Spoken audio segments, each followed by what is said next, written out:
Македонија не е касаба на неколкумина од власта. Ова време се најтешките години од независноста до денес.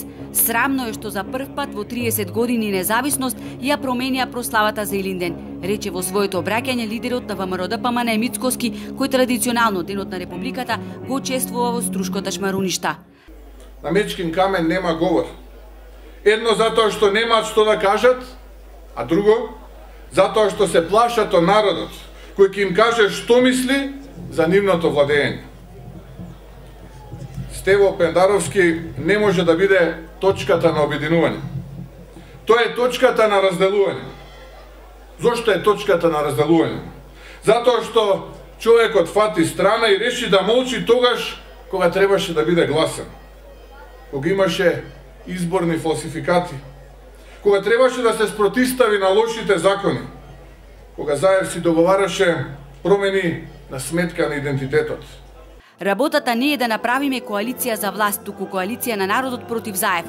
Од тука точката на нашето обединување е да дадеме отпор кон власта и да ја кренеме унисаната држава на нозе. Затоа обединувањето во еден блок против Заев ќе биде жесток шамар за власта која ќе падне за неколку месеци по локалните избори. И само така ќе може да ставиме точка на криминалот, на тапкањето во место и да обезбедиме иднина за сите, да обезбедиме Македонија за сите луѓе. Тука од Ташмаруништа на ден Илинден испраќаме апел за обединување против Заев и рушење на најлошата власт досега.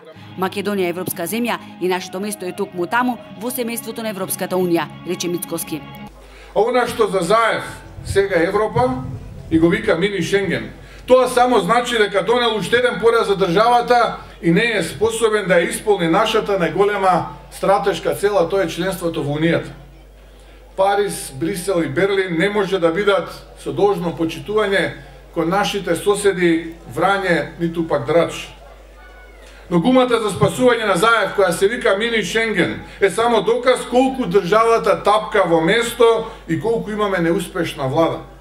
Лидерот на ВМРО-ДПМН зборуваше за визијата и концептот за развој на нашата држава, каде, како што рече, човечкото достоинство се вреднува, каде црвените линии за идентитетот, јазикот и историјата се почитуваат.